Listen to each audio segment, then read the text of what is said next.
And thank you, Brain. Appreciate it. Overall, I'm pretty happy with what I've created over the last year.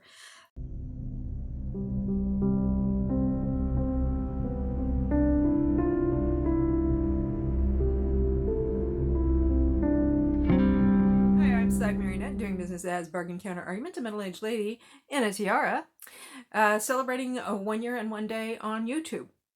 Actually, it's a little bit more than that because the first content I generated on YouTube was on December 9th, 2024 when I did a live stream. I think I did another live stream or two after that. And then my first pre-recorded video I posted on January 2nd, 2025. I decided to celebrate by writing a list of questions, and they're in the description if anybody wants to use them with the tag milestone reflections. So if you're a content creator and you're coming up on a milestone, maybe it's a month on YouTube, a year on YouTube, 6 months, maybe it's a certain number of videos that you've posted or a certain subscriber count that you've reached, whatever that milestone might be, and you want to have some questions to aid in some kind of like a reflection or retrospective, then feel free to use them with the hashtag milestone reflections. I recorded that already.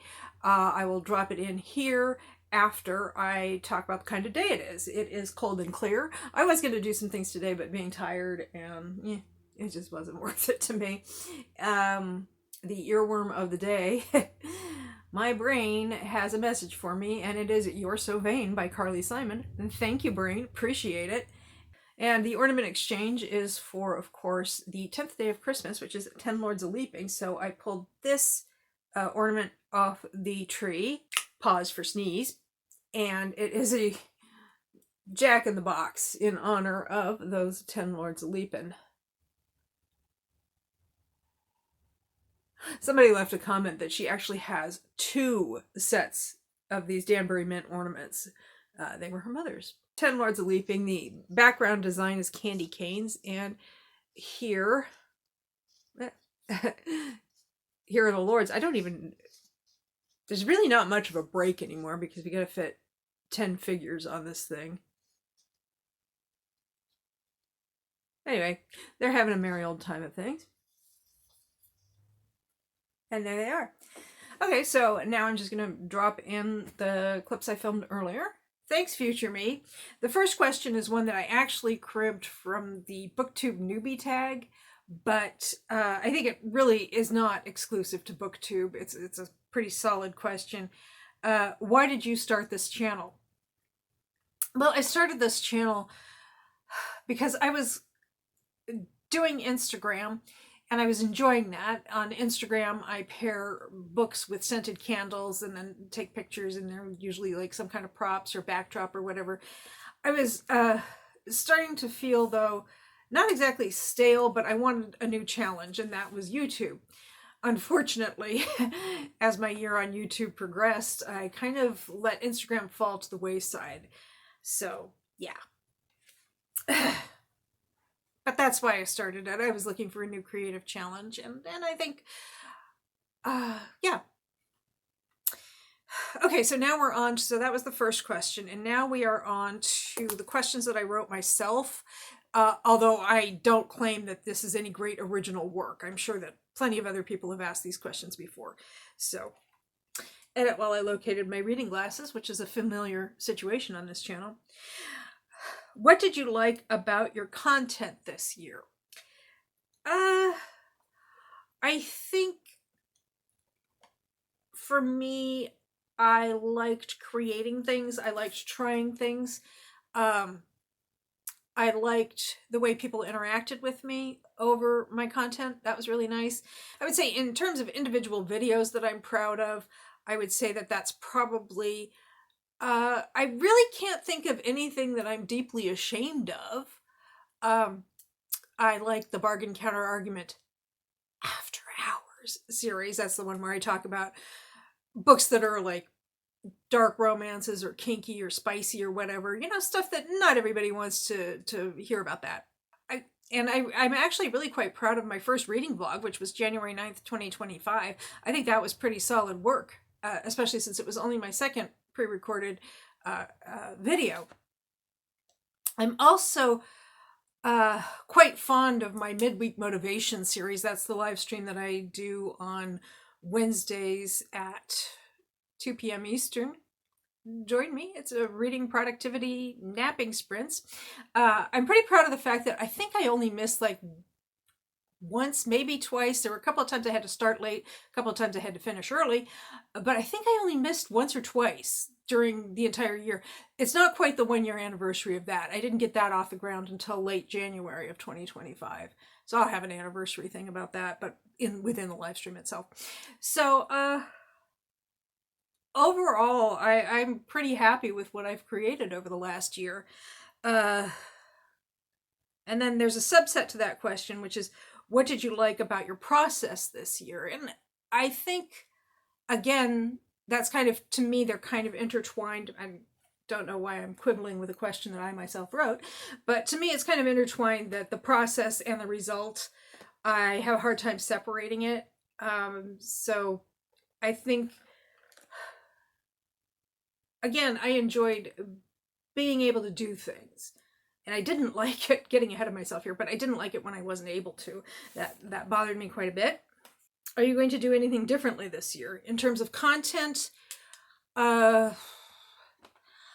would like to do more special projects. I've really gotten a lot out of doing Vlogmas followed by 12 Days of Christmas. I've really enjoyed that. One of the things I liked about it was having a preset thumbnail that I just needed to change the text on it. That really, thumbnails for me are a huge momentum drag. They're a huge creative drain, and they're very irritating. And I think one of the problems I had with making thumbnails is that I would record my video, I would edit my video, and I'd be ready to post, and I'd think, oh, I gotta do a thumbnail. So I think what I'm gonna do going forward is, first off, have a pattern. Not necessarily a template, but a basic idea, a basic backdrop or something like that, that I will mostly use. I think I'll also do the thumbnail first. And so that's kind of in terms of process. And I kind of mix those two up together because it's supposed to be, what are you going to do differently this year in terms of content and process? In terms of content, more crafting content, because I'm sort of finally at the ripe old age of however old I am, 55. I had to do math. I'm kind of dipping my toes in the waters of crafting. I've done a little bit in the past, and I want to do a bit more and maybe explore that partially in videos. How has creating for YouTube affected your relationship to your subject, in my case, books? I think not just creating for YouTube, but also when I was posting more regularly on Instagram, something I'd like to get back to. And just participating in live streams and book discussion groups and so on. I think it's encouraged me to articulate what I like about books or don't like about books. Because a lot of times in the past, I'd read a book and I think I liked it, I didn't like it, and move on with my life. I did a lot of textual analysis in graduate school. So, it's not inability, it was more like disinclination. And I think I like that I'm getting those skills back and applying them to fiction, because I find that sometimes I look at a book I'm reading and I think, how am I going to fit this into YouTube?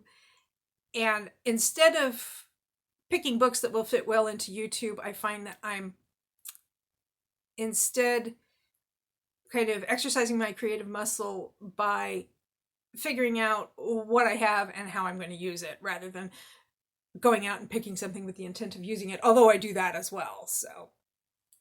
So the next question is, what surprised you about content creation? And I would say it's that I was able to do it. I really, like, the first time I started to work on editing videos, I was like, can I even do this? I mean, I would have a vision in my mind. It was just like, can I execute this? Do I have the technical know-how? And that's something I'm still learning how to do and developing my skills in that way.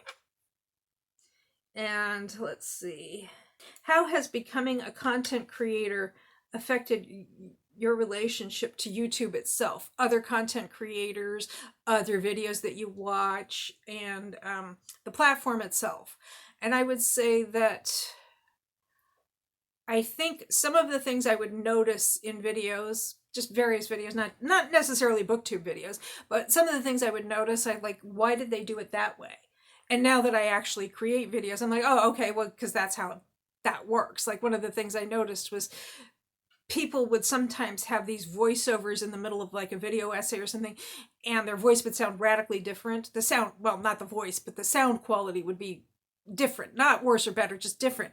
And others wouldn't. And when I first did a voiceover, I realized why. It has to do with acoustics and like where you're recording and what you're using to record and so on and so forth. So now I understand that. And some other technical issues that people do where I notice that they do something particularly well, or they do it differently than I would, or they do something that I'm like I said, in the past, I'd be like, why are they doing it that way? And now I know certain technical limitations. In terms of, so that's how I feel about other creators and their videos. I think I now kind of feel more of an affinity for people who create videos. And in terms of my relationship to YouTube itself as a platform, I know a lot of people have criticisms as users, as viewers, and as creators, or both. And really, I am just like, in this instance, I'm a play it as it lays kind of person. I'm back after a little bit of a break to answer the final question, which is, what have you learned? Oh boy, I have learned so much, both in terms of skills and process and enjoyment and, things of that nature. I could write a book, but I'm not going to. I could sit here and talk for an hour, but I'm not going to. Well, actually, I am going to sit here and talk for an hour, but I'm going to edit it down to like 10 minutes tops. Which brings me to one of the things I've learned, and it also surprised me, which is that I actually enjoy editing. I know a lot of people find it to be a huge drag. It's time consuming, it's tedious for some people, and it's just like a real pain in the neck. And I thought it was going to be like that for me, but I actually really enjoy it. So that was a pleasant surprise indeed, and something I learned. I'm still learning how to get the most out of editing in terms of like the finished product, but in terms of personal enjoyment, I'm solid on that. So that's good. Let's see. I think, like I said, there's so much I've learned. And one of the things that I have not exactly learned, because this is something I already knew intellectually, but I hadn't really internalized it and been able to translate it into an emotional reality for myself. And I don't know if it's age or therapy or a combination of those or additional confidence or what, but I have a lifelong habit of putting a lot of my pressure on myself around projects. And I think that pressure, I think it's for a long, long time, I've known that that's not really particularly healthy or helpful. But I also kind of had this very internalized notion that if I put enough pressure on myself, I would turn into a diamond, or I would at least produce a diamond. And I think I've finally been able to grasp that that's not really true. So putting a lot of pressure on myself just makes me anxious and sometimes miserable, and it doesn't give me a better end result. And so I don't know what's happened in the last year other than just working on YouTube. And especially in the last, few weeks of doing a video a day for Vlogmas and then 12 Days of Christmas, there's something about that process that's been freeing in a way. And it's kind of, I wouldn't say it's a culmination because I intend to keep going and learning and growing, but it's something that has kind of really manifested itself. There we go.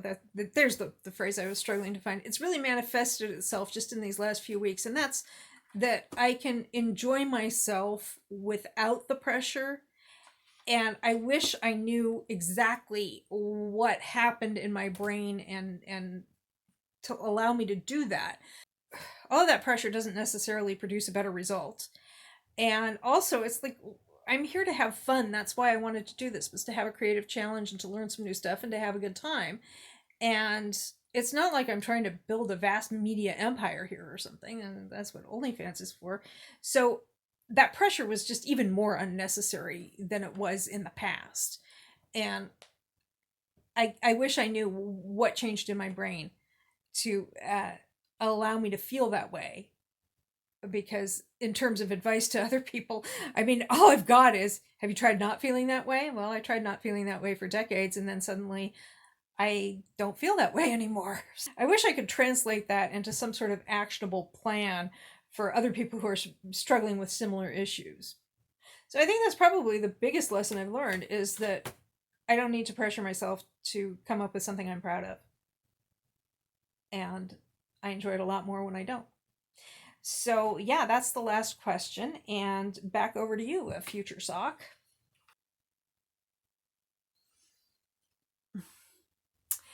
Thank you for your attention. Thank you for a year and a day on YouTube and a little bit more. I appreciate that people are interested in what I have to say. And if you enjoyed this video, please like, comment, share, subscribe. And I hope you have a good day or night. Okay, let's see.